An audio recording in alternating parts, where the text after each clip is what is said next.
25 juillet 1944, Saint-Lô, Normandie. Le ciel est un manteau de plomb, chargé de nuages bas qui étouffent le soleil d'été. Vous êtes là, accroupi dans une tranchée boueuse, le cœur battant au rythme des obus qui sifflent au loin.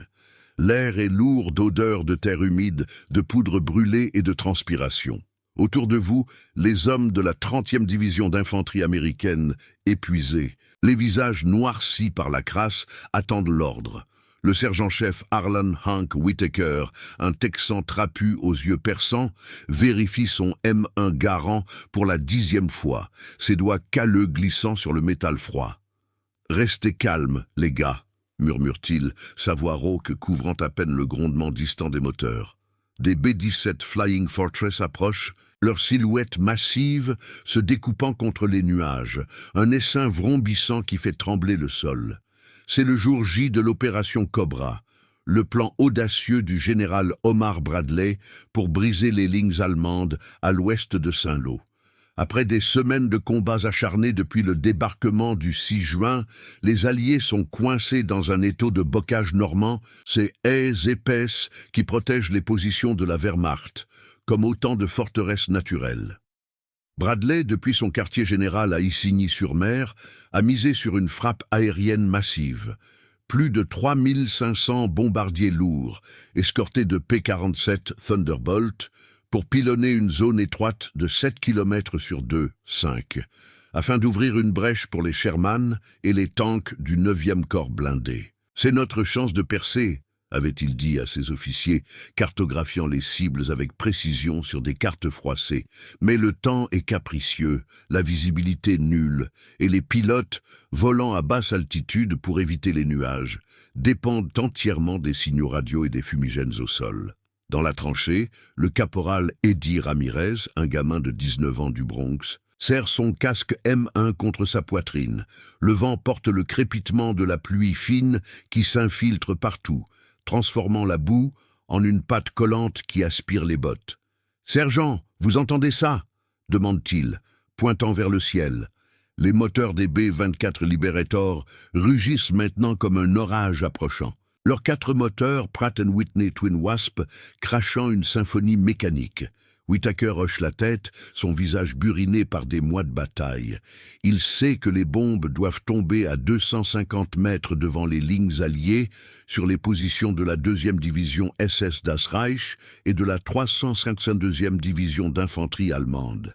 Des éclaireurs ont marqué la ligne de démarcation avec des fumigènes jaunes et les radios crachotent des confirmations. Bomber commence, cible verrouillée, altitude 4000 pieds. Mais en l'air, à bord d'un B-17G nommé Memphis Belle II, le major Lewis Liu Norton, commandant de l'escadron 303e de la 8e Air Force, fronce les sourcils devant son tableau de bord. La radio grésille. Lead ship, attention, vent de travers. Ajusté à 11 heures. Les nuages forcent les bombardiers à descendre à 3000 pieds, bien en dessous du plan. Norton, un vétéran de 28 missions avec ses 12 mitrailleuses Browning, 50 cales, ajuste ses lunettes d'aviateur. « Tour de contrôle, confirmez la ligne de bombe », aboie-t-il dans le micro. La réponse arrive hachée, brouillée par les interférences. Ligne avancée, 250 mètres. Attendez fumigène vert. Mais les fumigènes au sol sont jaunes, et dans la confusion, un opérateur radio à bord d'un Pathfinder B-24 entend mal. Jaune pour go.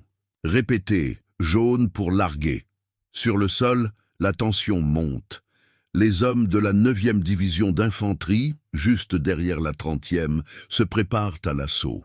Le lieutenant-colonel Bruce Clark, commandant du combat commande A de la 7e armée blindée, observe depuis un half-track M3, son télescope braqué sur l'horizon. « Si ça marche, on roule jusqu'à Avranches », dit-il à son adjoint, un jeune capitaine aux nerfs à vif. Explosion distante secoue la terre, des tirs d'artillerie allemande, des 88 mm flak qui visent les avions. Un P-47 explose en boule de feu, ses débris pleuvant comme une pluie de ferraille. Whitaker crie « À terre, protégez-vous !» Les soldats s'enfoncent dans la boue, les sacs de sable improvisés comme boucliers dérisoires. Puis, Le ciel s'ouvre. À 9h45 précise, les premières vagues de bombardiers larguent leur cargaison. 11 000 tonnes de bombes à fragmentation et à eau explosif, des M64 de 500 livres et des clusters de 100 livres. Le sifflement est infernal, un hurlement aigu qui glace le sang.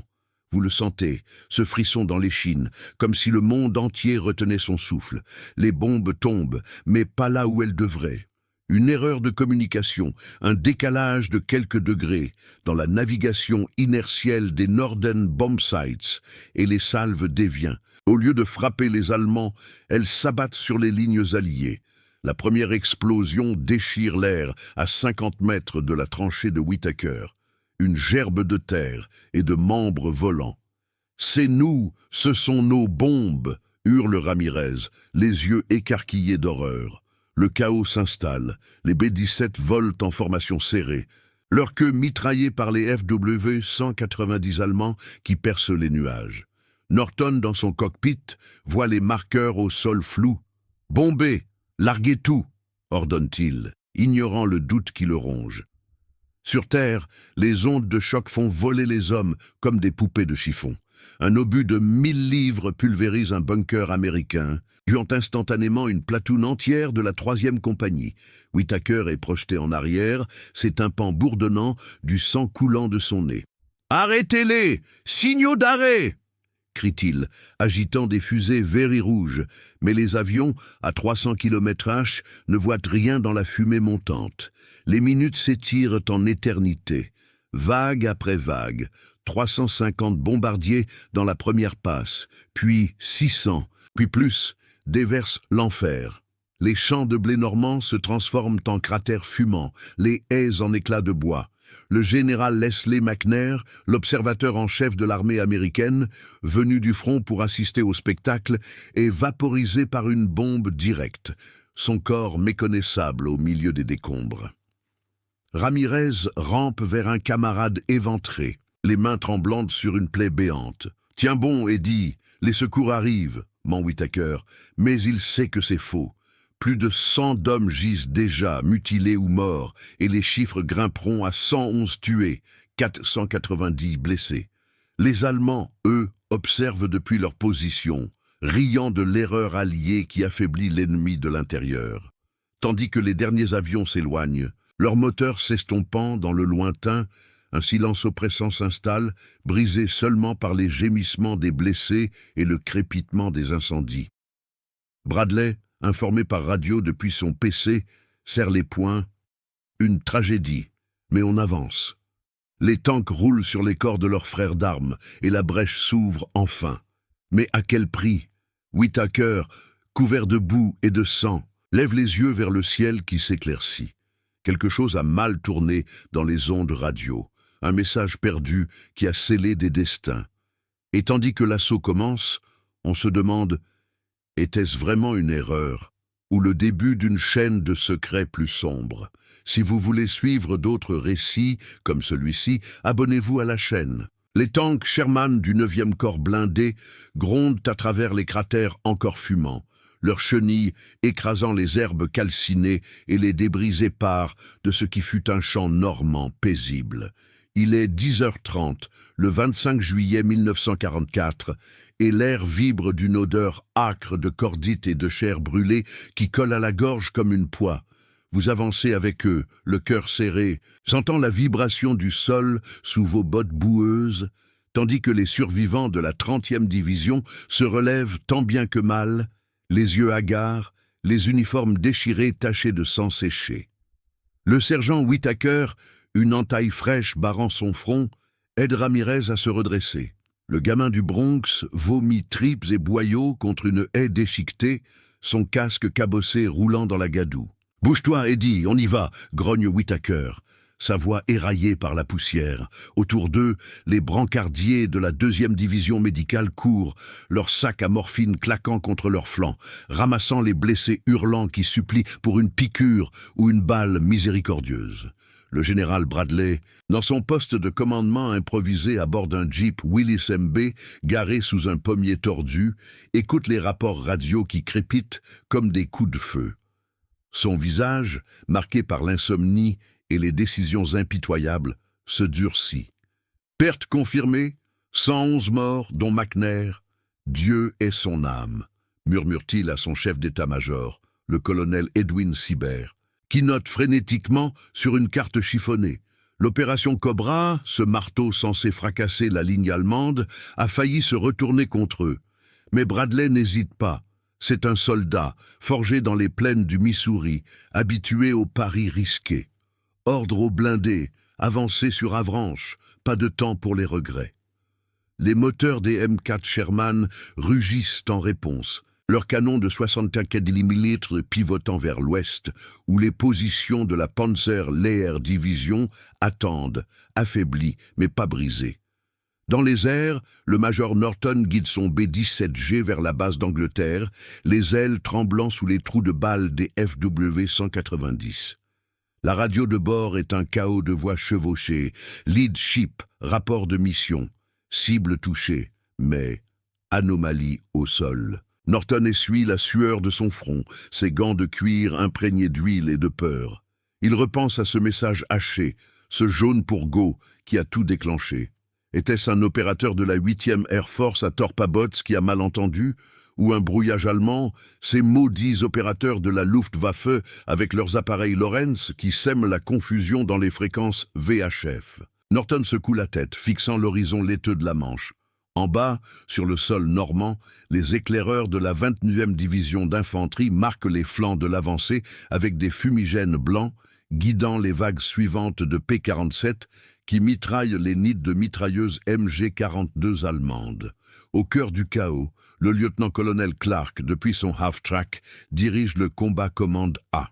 Les obus d'artillerie de 105 mm Howitzer pleuvent sur les restes des lignes SS, forçant les grenadiers en uniforme Feldgros à reculer vers les bocages. « Poussez! Les tanks en première ligne !» crie-t-il, son mégaphone amplifiant sa voix par-dessus le vacarme. Un Sherman explose à 100 mètres, touché par un Panzerfaust lancé depuis une haie, envoyant une colonne de feu qui illumine les visages terrifiés des fantassins. Ramirez, armé d'un bazooka M11, s'accroupit derrière un talus, chargeant un tube neuf de ses mains tremblantes. « Sergent, je les vois, à 200 mètres !» Whittaker, couvrant son flanc avec son garand, tire une rafale sur une silhouette casquée qui émerge des fourrés. La balle ricoche, mais l'Allemand s'effondre, son MP-40 tombant dans la boue. Pourtant, sous la surface de cette poussée furieuse, l'erreur de communication commence à se dessiner comme une ombre. À l'arrière, dans un bunker de fortune près de Coutances, le capitaine Harold Hal Jenkins, officier des transmissions de la 3e armée de Patton, qui attend son tour pour l'assaut, décrypte les logs radio. Ses doigts volent sur le clavier d'un SCR-284, l'appareil portatif qui relie les unités par ondes courtes. Ici, Echo 7, confirmation des marqueurs, fumigène jaune pour ligne alliée, vert pour cible. Mais les enregistrements révèlent le hic. Un Pathfinder B-24, le Lucky Lady, avait signalé jaune pour go à 9h42, une minute avant le largage. Était-ce une faute de frappe sur le code Morse? Ou pire, une interception? Jenkins, un Virginien maigre aux lunettes fendillées, sent un frisson. Les Allemands, avec leurs unités de renseignement Abwehr, avaient des postes d'écoute mobile, des camions Mercedes camouflés qui captaient tout. Sur le front, l'assaut gagne du terrain. Les Sherman percent les haies avec leurs Dozer Blade, arrachant les racines centenaires comme du papier. Les Allemands contre-attaquent avec des Stug Scré OSF. G, leur canon de 75 mm PAC 40, crachant des obus qui transpercent l'acier allié. Whittaker et Ramirez rampent vers un fossé, évitant les éclatements qui soulèvent des jets de terre. « Couvre-moi !» ordonne Whittaker, jetant une grenade Mills dans un bunker camouflé. L'explosion étouffe les cris en allemand, mais un sniper riposte, sa Car 98K claquant comme un fouet. Ramirez tire au jugé, son cœur cognant. Vous sentez la sueur couler dans vos yeux, le poids du fusil sur l'épaule, cette peur viscérale qui transforme les hommes en bêtes. Bradley, informé par un messager à moto, serre les dents. Les pertes alliées montent, mais la brèche s'élargit. 4 kilomètres de profondeur en 2 heures. Cobra fonctionne, malgré tout, dit-il à Sibert, mais ses yeux trahissent le doute. McNair, ce géant de l'infanterie, réduit en miettes par une bombe, a mis une ironie cruelle. Et les rumeurs circulent déjà parmi les officiers. Un pilote aurait vu des signaux allemands imitant les nôtres, des fusées vert et bleu pour tromper les bombardiers. Ou était-ce interne? Un opérateur ivre, un câble défectueux dans les AN ARC-1. À midi, sous un soleil timide qui perce les nuages, les premiers éléments de la 4e division blindée atteignent les abords d'Avranches.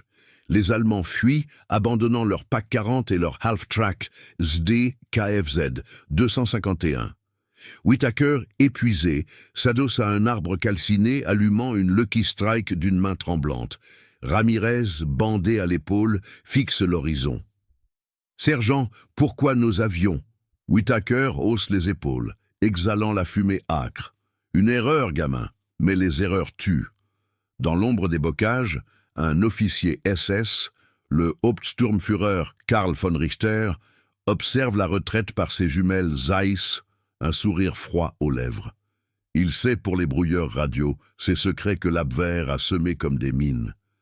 Et tandis que les Alliés avancent, ignorant la toile qui se resserre, on se demande si cette erreur n'était que le premier fil d'un complot plus vaste, un écho de trahison enfoui dans les fréquences de la guerre.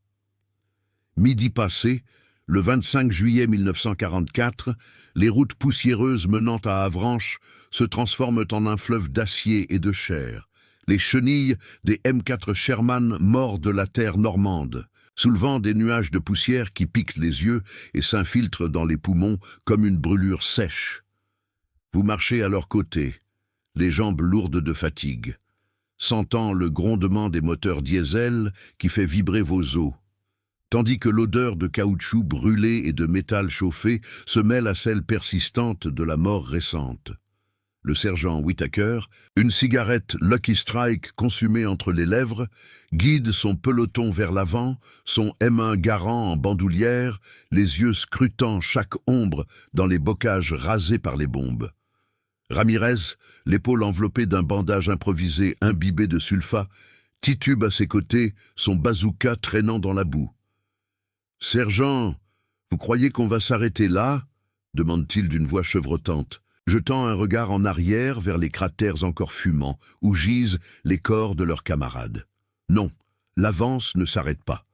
Le général Bradley, depuis son quartier général avancé près de Tessy-sur-Vire, dicte les ordres avec une précision chirurgicale, son crayon traçant des flèches sur une carte laminée tachée de café, poussée jusqu'au coude d'Avranches. « Coupez la péninsule du Cotentin en deux », ordonne-t-il au major-général Troy Middleton, commandant la 8e armée d'infanterie, via un talkie-walkie SCR 536 qui grésille comme un insecte agacé.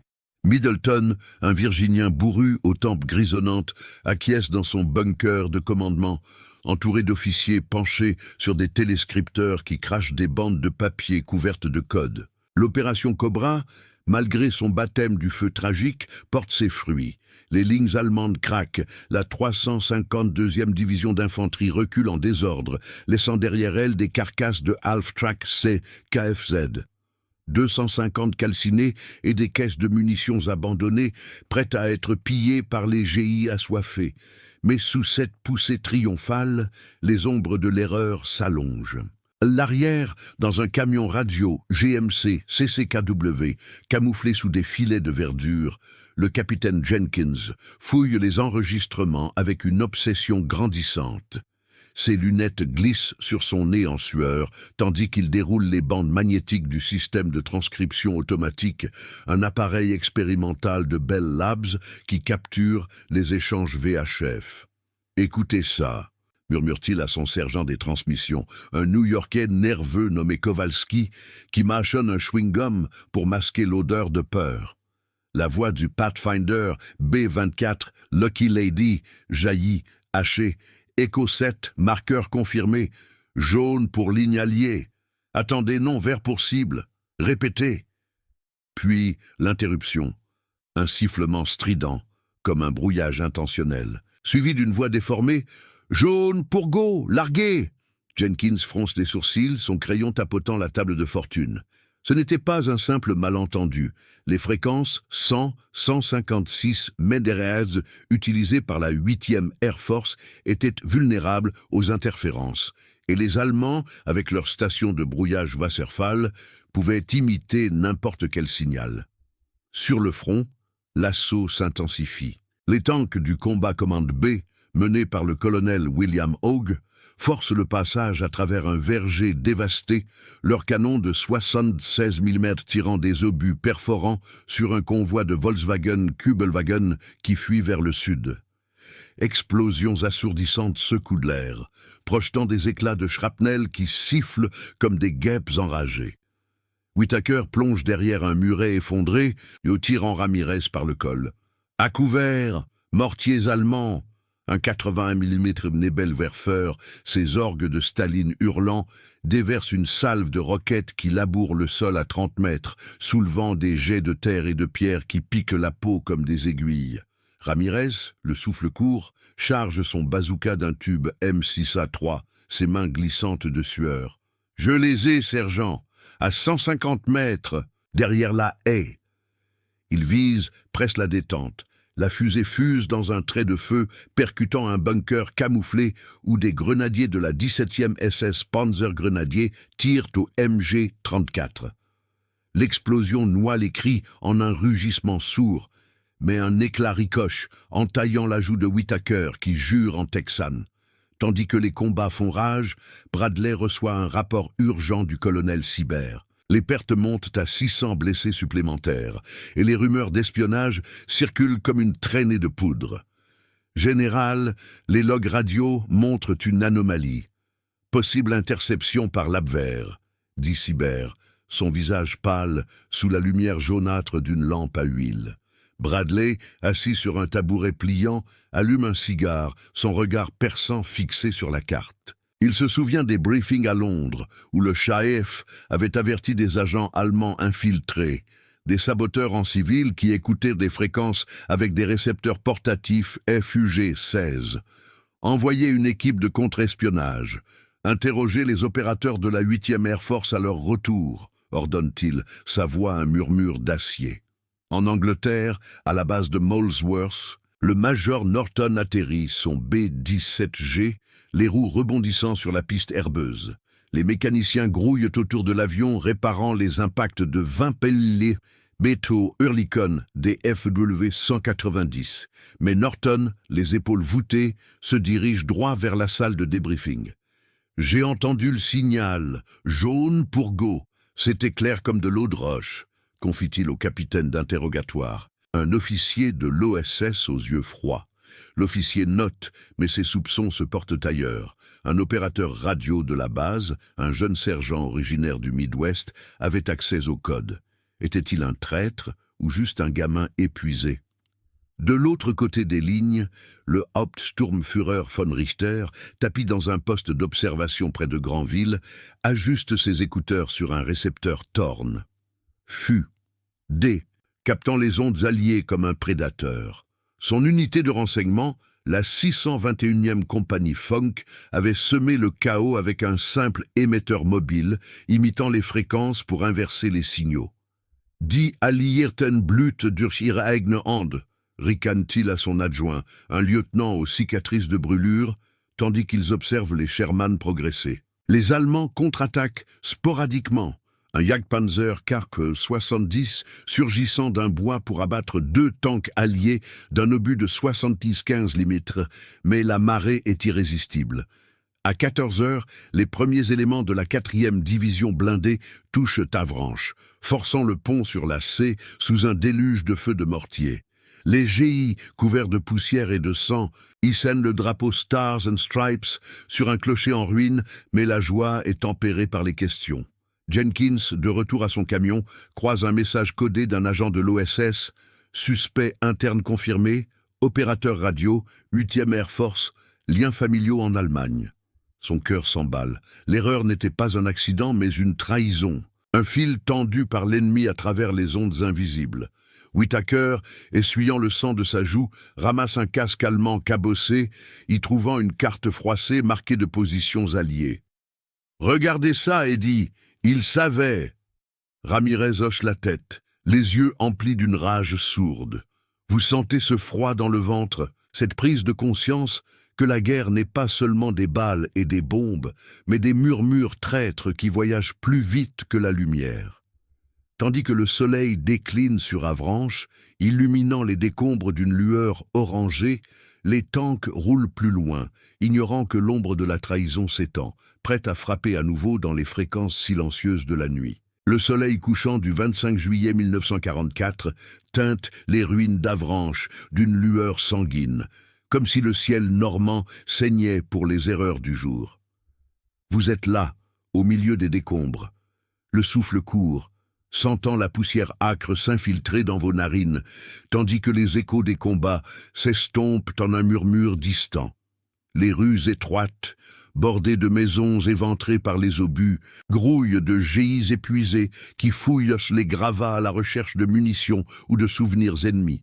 Le sergent Whittaker, adossé à un mur fissuré, essuie le sang séché de sa joue avec le revers de sa manche, son regard perdu sur un char Sherman immobilisé, sa tourelle tordue par un tir de PAC 40. Ramirez, assis sur un tas de briques, recharge son bazooka d'un geste mécanique. Ses yeux rougis par la fatigue et la rage. « Sergent, cette carte, elle montre nos positions exactes. Comment il savait ?» Whittaker hoche la tête, froissant le papier jauni trouvé dans le casque allemand. Quelqu'un parle trop, Eddie, ou pas assez bien. À l'arrière, dans le quartier général improvisé de Bradley à Tessy-sur-Vire, l'air est chargé d'une tension palpable, imprégné d'odeurs de café froid et de tabac rance. Le général, penché sur une table pliante couverte de cartes aériennes prises par des P-51 Mustang, écoute le capitaine Jenkins qui déroule son rapport comme un fil barbelé. Jenkins, les lunettes embuées par la sueur, pointe du doigt une transcription radio froissée. Général, ce n'est pas une simple interférence. À 9h42, le Lucky Lady a envoyé jaune pour ligne alliée, mais une voix intervenue, imitant parfaitement l'accent yankee, a répondu jaune pour go. Nos analyseurs spectraux du SCR 284 montrent une modulation typique des émetteurs allemands Fuge-7, ceux qu'ils utilisent pour les brouilleurs mobiles. Bradley, son cigare éteint entre les dents, frappe du poing sur la carte, faisant trembler les tasses en fer blanc. Traîtrise, dans nos rangs? Sibert, son chef d'état-major, intervient d'une voix mesurée. « Possible, mon général, l'OSS a signalé un suspect, sergent radio à la base de Molesworth, un certain Ellis, avec des oncles en Bavière. Il avait accès aux fréquences 121, 5 MHz pour les urgences. » De l'autre côté du front, près de Granville, le Hauptsturmführer von Richter savoure son triomphe discret dans un bunker souterrain, éclairé par la lueur verdâtre d'un poste radio Thorn. E.B. Ses doigts gantés ajustent les cadrans, captant les ondes alliées qui bourdonnent comme un essaim affolé. « Ils mordent à l'hameçon », murmure-t-il à son adjoint, un Obersturmführer aux yeux fiévreux, tandis qu'ils écoutent un échange intercepté. « Echo 7 à Bomber Command, vérifiez les codes. Anomalie confirmée. Von Richter, un Prussien élancé au visage marqué par une cicatrice de duel, sourit froidement. Son unité, la 621e Funk Company, opère depuis des semaines avec des émetteurs portatifs cachés dans des fermes normandes, semant la discorde avec des faux signaux. Demain, nous frappons plus fort. Inversons leurs ordres pour l'assaut sur Vire. Laissez-les s'entretuer. Dehors, la nuit tombe, et un convoi de Kübelwagen file vers le sud, leurs phares masqués transportant les appareils de brouillage qui ont déjà coûté 111 vies alliées. Sur le front, l'avance reprend à la lueur des fusées éclairantes. Les tanks du 9e corps blindé, menés par le colonel Clark depuis son Half-Track M3 cabossé, roulent vers le sud-ouest, leurs phares tamisés balayant les routes encombrées de réfugiés civils hagards, des Normands au visage tiré qui fuient les combats avec des charrettes brinque-ballantes. Whittaker et son peloton rejoignent la 30e division, marchant en file indienne le long d'un talus, les bottes s'enfonçant dans la boue résiduelle des pluies matinales. Le vent porte des odeurs de pain brûlé des villages en feu, et des explosions sporadiques, des mines Teller anti-chars déclenchées par les chenilles, illuminent l'horizon comme des feux d'artifice macabres. Ramirez, traînant son bazooka, chuchote « Sergent, si c'est un traître chez nous, qui on peut faire confiance ?» Whitaker, chargeant son M1 Garand d'un chargeur neuf, grogne « Toi et moi, gamin !» et les balles dans ce flingue. Soudain, le craquel d'une radio portative, SCR 300, interrompt le silence. Toutes unités, alerte. Mouvement Panzer à 3 km. Position SS Panzerlehr, en renfort depuis Saint-Lô. Clark, dans son véhicule, hurle des ordres. « Formez les lignes! Infanterie en soutien des tanks !» Les Sherman pivotent, leur moteur continental R975 rugissant, tandis que des éclaireurs à moto Indian 741 repèrent les silhouettes trapues des Panzer IV AESF. H qui émerge des ombres des bocages. Un duel s'engage. Un obus de 75 mm allié frappe un Panzerschreck allemand, envoyant une gerbe de flammes qui projette des ombres dansantes sur les visages des GI. Whitaker plonge dans un fossé, tirant au jugé sur un grenadier qui charge avec un MP-40 crachotant. Les balles sifflent, une ricoche érafle son casque main, et Ramirez répond au bazooka, sa fusée illuminant la nuit d'un trait incandescent qui pulvérise un Half-Trax DKFZ 251, ses occupants hurlant avant d'être engloutis par le feu. Mais au milieu du chaos, l'ombre de la trahison frappe à nouveau.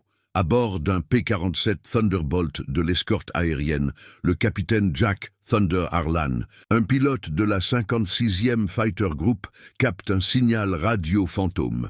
Lead tank, détourné à 2 heures, cible confirmée. Harlan, serrant le manche de son avion, fronce les sourcils dans son cockpit exigu, l'odeur d'essence et de sueur imprégnant l'air. « C'est pas notre fréquence !» aboie-t-il dans son micro AN-RK-3, mais trop tard. Un escadron de P-47 pique sur une position alliée par erreur, leur mitrailleuse Browning, 50 fauchant une platoon de la 9e division d'infanterie. Cri de panique sur les ondes. « Amis, cessez le feu !» Harlan vire de bord, son cœur cognant, évitant de justesse un FW-190 qui surgit des nuages bas. Jenkins, alerté par radio depuis son camion, bondit sur ses pieds. Encore eux, les brouilleurs allemands inversent les vecteurs. Il grimpe dans un jeep et fonçant vers le front sous escorte d'une patrouille MP en Half-Track M3. Bradley, informé, ordonne une purge. Arrêtez tous les opérateurs suspects. Fouillez les bases. À Molesworth, le sergent Ellis est plaqué au sol par des agents OSS, son visage blême sous les lampes de la salle de radio. « J'ai rien fait, c'était le brouillage !» crie-t-il, mais les preuves s'accumulent. Des lettres codées en allemand trouvées dans ses quartiers, des fréquences notées avec soin. Norton, de retour de mission, assiste à l'interrogatoire, ses poings serrés. Si c'est lui, il a tué McNair, et les miens dans les airs. La nuit s'épaissit autour d'Avranches, les combats s'espacent en escarmouches nerveuses. Whitaker, couvert de sueur et de terre, allume une cigarette, partageant le feu avec Ramirez sous un ciel étoilé troué par les traînées des phares. Les tanks s'immobilisent pour la nuit, leurs équipages sortant pour vérifier les chenilles usées. Von Richter, depuis son bunker, ajuste un nouvel émetteur, préparant le prochain coup. Un faux ordre pour miner les approches de Vire. Ils avancent, mais ils saignent de l'intérieur, ricane-t-il. Vous sentez ce frisson dans l'air, cette certitude que l'erreur n'était que le début et que les ondes invisibles portent des poisons plus mortels que les balles. Tandis que les sentinelles veillent, armes prêtes, l'ombre de la trahison plane, prête à transformer la victoire en piège fatal. La nuit du 25 juillet 1944 enveloppe Avranches d'un manteau d'encre, percé seulement par les lueurs intermittentes des brasiers qui couvent encore dans les ruines. Vous êtes blotti contre un mur froid, le dos endolori par les heures de marche forcée, sentant l'humidité de la brume normande s'infiltrer dans vos vêtements trempés, tandis que le lointain ronronnement d'un moteur de reconnaissance F5 Lightning effleure le ciel comme un murmure menaçant.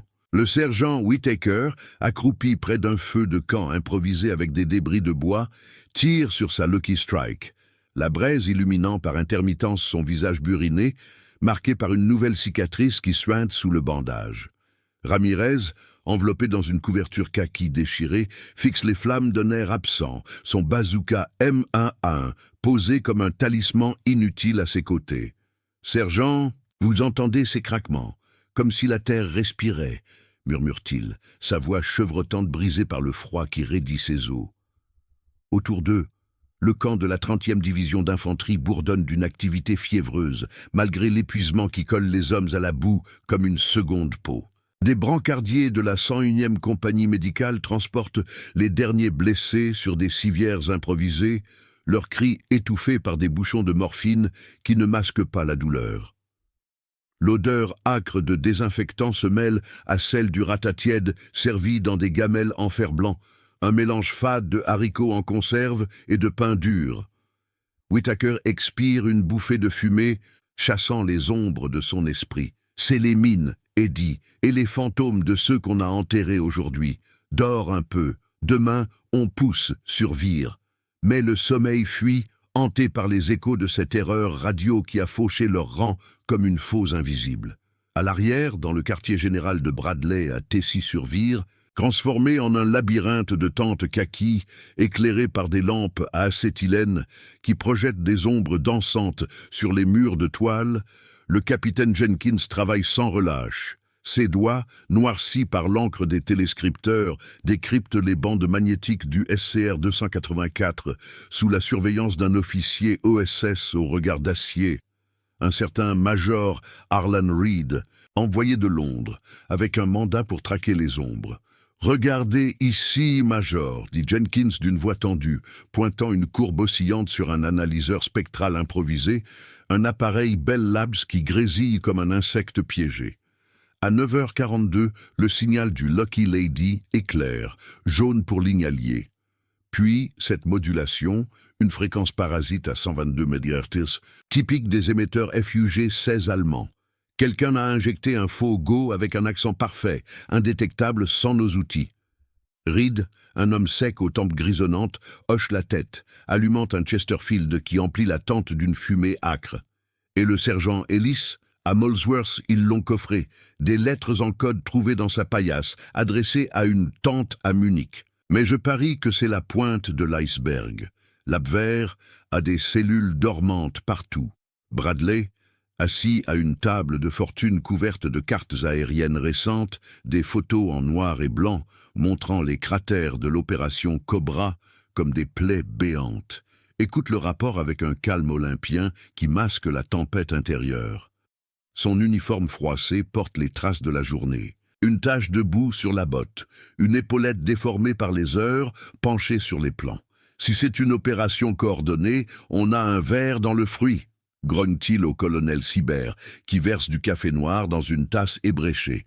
Ordre à l'OSS, balayer les bases aériennes et renforcer les codes pour les fumigènes, passer au bleu pour alliés, rouge pour cible.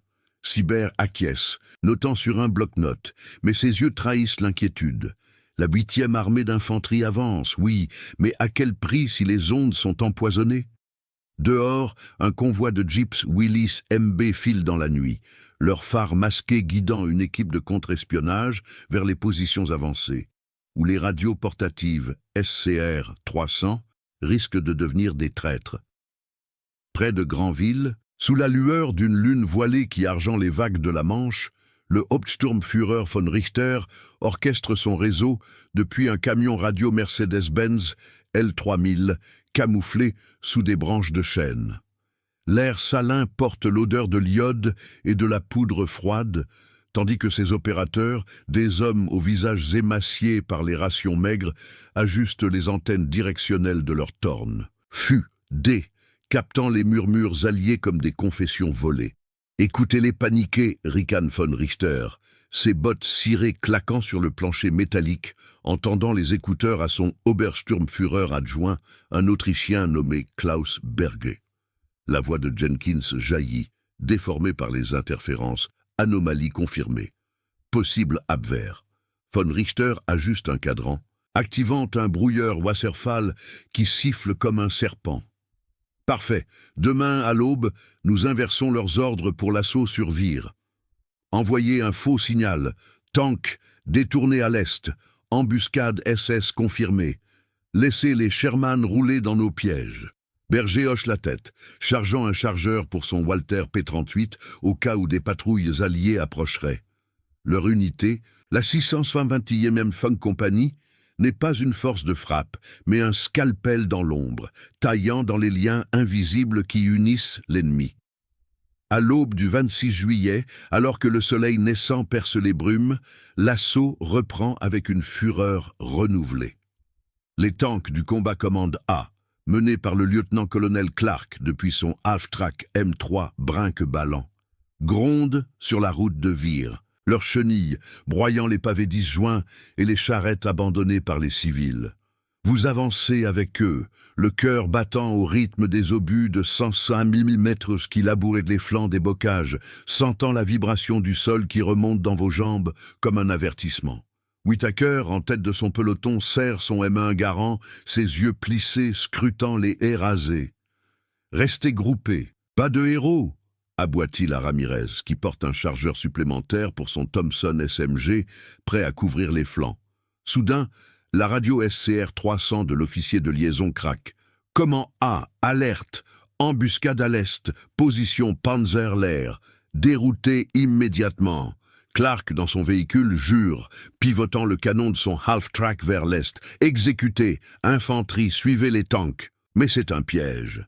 Les Sherman virent, roulant droit dans un champ miné où des S-mines anti-chars explosent en gerbes de terre et d'acier, projetant des membres et des tourelles dans les airs. Un M4A1 est soulevé comme un jouet, son équipage hurlant avant d'être englouti par les flammes. Whittaker plonge dans un fossé, tirant Ramirez avec lui, tandis que les éclatements sifflent comme une grêle mortelle. « C'est encore eux, les ondes menteuses !» crie-t-il, voyant un Jack Panzer IV surgir d'une haie, son canon de 75 mm PAC 40 crachant un obus qui pulvérise un half-track allié à 20 mètres. Ramirez riposte au bazooka, sa fusée fusant dans un trait de feu qui effleure le blindage allemand, forçant le véhicule à reculer. Les grenadiers SS émergent, leurs MP-40 mitraillant les rangs, et le chaos s'installe. Cris, fumée âcre, odeur de carburant en feu qui brûle les poumons. Jenkins, alerté par radio depuis son jeep qui fonce vers le front, bondit du véhicule, un fusil M1 à l'épaule. « C'est le signal piégé, éteignez les radios !» hurle-t-il aux opérateurs paniqués, mais trop tard. Une deuxième vague d'erreurs frappe. Des P-47 de la 405e Fighter Group piquant sur leur propre ligne, guidés par un faux vecteur. Les mitrailleuses. 50 fauchent une section de la 9e division, semant la confusion. Bradley, recevant les rapports au PC, frappe la table. « Purgez tout, OSS, trouvez von Richter !» Norton, rappelé en mission, décolle dans son B-17G, jurant de traquer les émetteurs ennemis. Von Richter, observant depuis une colline, rit doucement, ajustant son émetteur pour le coup suivant. Mais un éclat de doute traverse son regard. Les alliés se ressaisissent et une patrouille approche. Whittaker, rampant hors du fossé, ramasse un casque SS, y trouvant un carnet codé. « C'est fini pour eux, Eddie. On les aura. » Vous sentez la rage monter, cette certitude que la trahison, une fois démasquée, transformera la nuit en aube de vengeance. Pourtant, dans les ondes silencieuses, un nouveau signal grésille, promettant un chaos plus profond encore. L'aube du 26 juillet 1944 se lève sur Vire comme un voile de sang, le soleil filtrant à travers les fumées noires qui montent des carcasses de tanks carbonisés. Vous êtes là, et plaqué au sol dans un fossé gorgé d'eau de pluie, le cœur cognant contre vos côtes, tandis que l'odeur âcre de l'explosif et du métal fondu vous envahit les narines.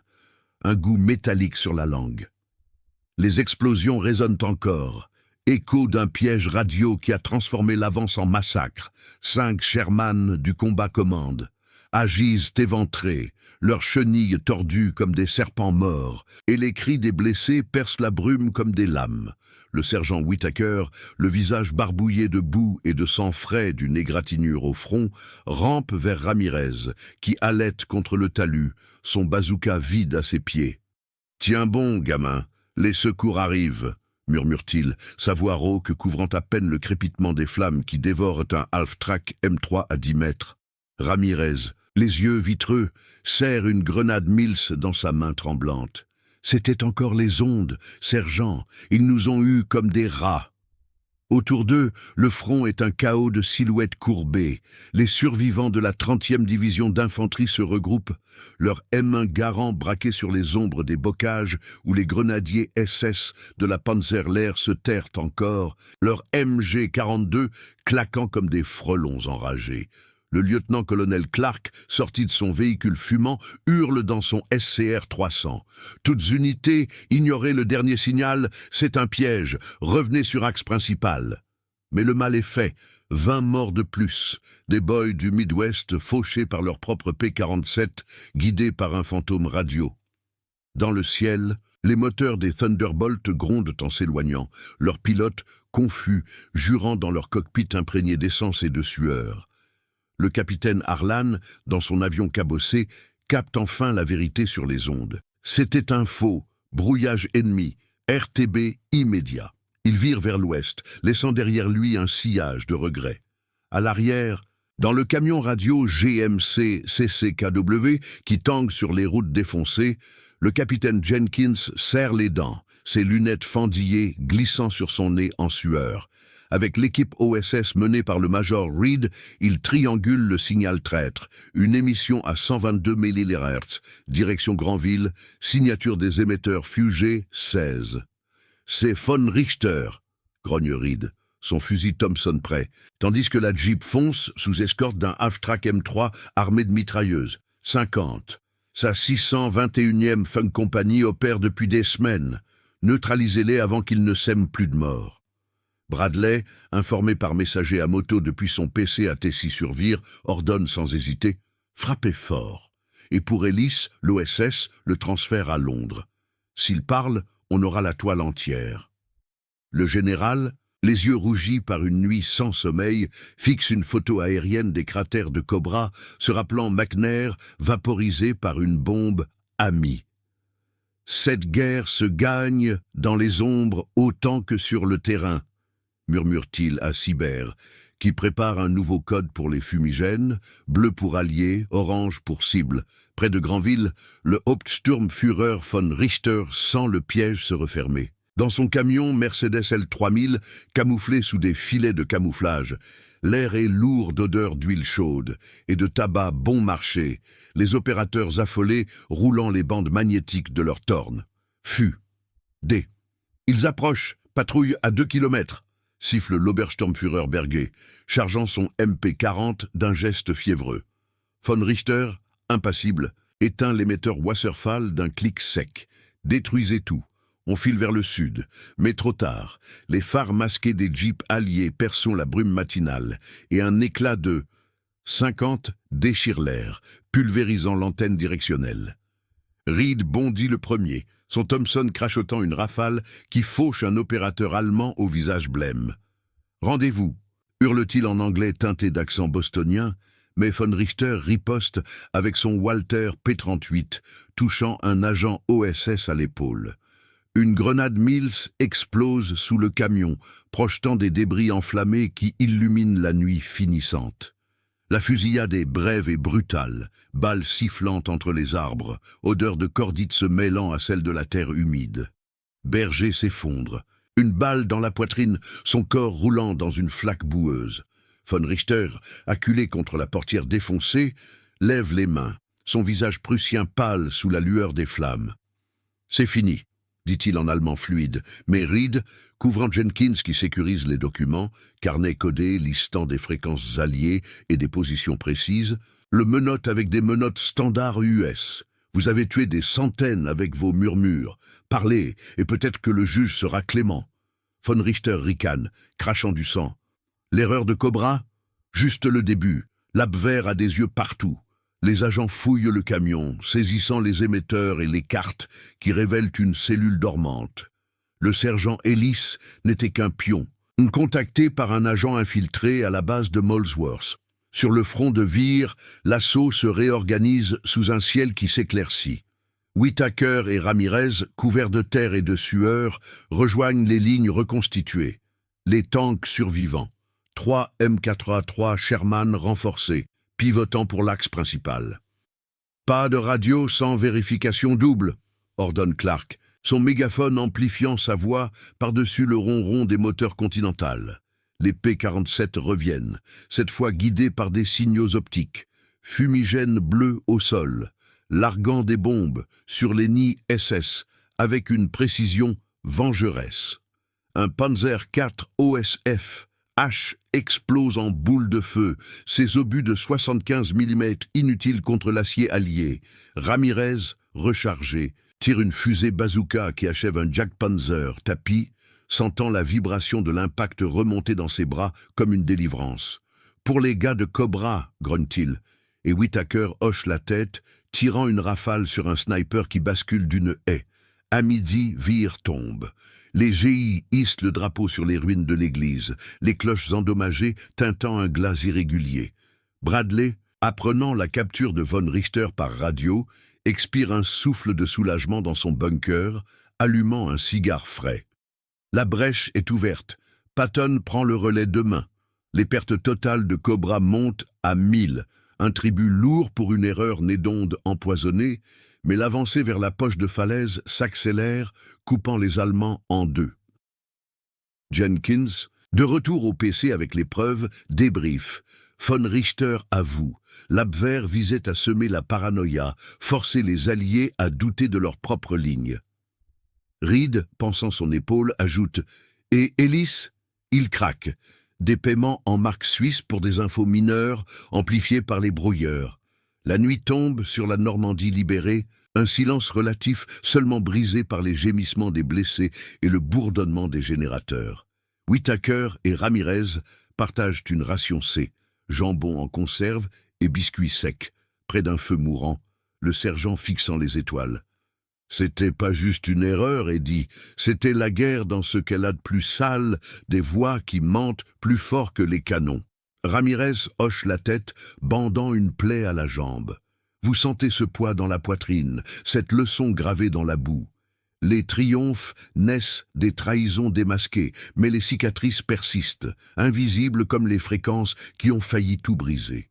Tandis que les tanks roulent vers l'est, l'ombre de Cobra s'estompe, mais son écho résonne, rappelant que dans la grande machine de la guerre, une seule onde fausse peut changer le cours des empires.